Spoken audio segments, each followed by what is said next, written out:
Harlan Popov, à cause de ton nom. L'original de ce livre a paru sous le titre Tortured for his faith, torturé pour sa foi. Élevé dans l'athéisme, Harlan est saisi par Jésus à 17 ans dans une Bulgarie natale au contact de chrétiens fervents. Dès lors, il se donne tout entier au Sauveur, devient pasteur responsable d'une paroisse. Bientôt, Christ l'appelle à une conformité plus grande encore. La terreur rouge s'abat sur son pays. Harlan est englouti dans le goulag, torturé, jugé, condamné à 15 ans de prison. « À cause de ton nom, dit-il au divin maître dont il implore l'assistance. » Or, celui dont le nom est Sauveur lui apporte en direct des réconforts humainement inexplicables. Survivant à des souffrances incroyables, le détenu Popov ne cesse d'évangéliser bourreaux et compagnons d'infortune. Sous son impulsion, le message court de proche en proche, lève dans les âmes, fait fleurir la joie et la vertu. Il rédige un exposé de la doctrine chrétienne à l'usage de ses inquisiteurs. Enfermé au secret, il prêche par télégraphe en cognant discrètement sur un mur. En camp de travail, il met sur pied une série de cercles d'études à partir d'un débris du Nouveau Testament trouvé dans une poubelle. Toute sa vie illustre le mot de saint Paul « On ne saurait museler la parole de Dieu » de Timothée 2,9. Merci à toi, ô Christ, pour l'héroïsme d'un tel témoin. Nous avons choisi aussi de vous lire un extrait de cet ouvrage de la page 110 à la page 112. Pour la première fois depuis 1 an, je commençais à éprouver des craintes pour ma raison. Depuis combien de temps me trouvais-je ici? Depuis 1 ou 20 jours, depuis 1 heure ou 1 semaine. En de rares occasions, j'entendais une voix, une porte de fer s'ouvrait, on déposait sur le sol de la cellule un plateau en métal avec un peu d'eau, 3 ou 4 carottes ou une pomme de terre pourrie pleine de vers. J'étais désormais résigné à vivre le reste de mes jours en ces lieux.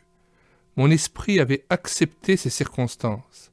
Un jour, tandis que je priais, la situation désespérée dans laquelle je me trouvais m'accabla. Affamé, battu, oublié ici, je savais qu'il n'y avait aucun espoir d'en sortir. Un officier supérieur avait déclaré que je pourrirais dans cette cellule et il ne plaisantait pas.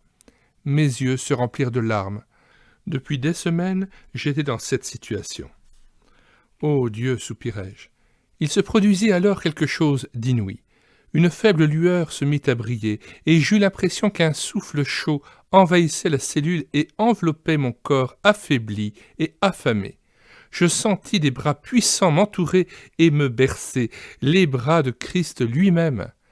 La même voix que s'était fait entendre au terme de ma 2e semaine passée debout devant le mur fut à nouveau perceptible, je ne saurais jamais la décrire. Débordant d'amour et de compassion, Christ me parla en ces termes. « Mon fils, je ne t'abandonnerai jamais.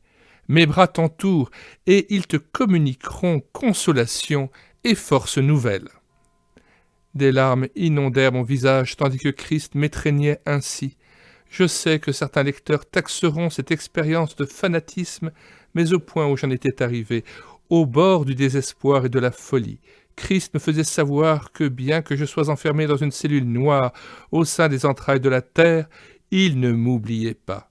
Son étreinte était celle d'un amour merveilleux, et il valait bien la peine d'endurer tant de souffrances pour vivre un si précieux moment. Comme je l'aime, si seulement tous les hommes de la terre pouvaient connaître Christ dans toute sa beauté et tout son amour. J'étais avec Christ, et heureux d'attendre que la mort me conduise en sa présence sans voile. Il me parlait, me réconfortait, et sa présence remplissait la cellule d'une manière presque tangible.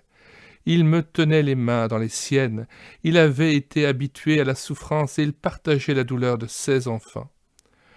Ce furent des journées inoubliables. Je vivais en communion avec le Seigneur, tandis que, m'affaiblissant de jour en jour, je vivais dans l'attente de l'issue fatale. Beaucoup plus tard, j'entendis les pas et des voix. la porte de la cellule s'ouvrit et une vive lumière m'éblouit.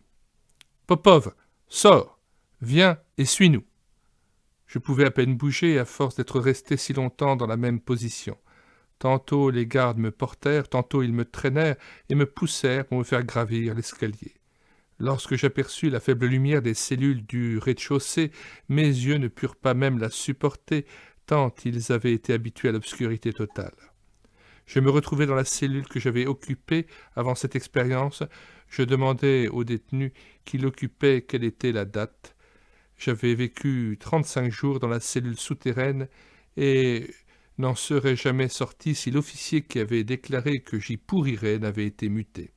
De toute évidence, Dieu avait encore une tâche à me confier ici-bas.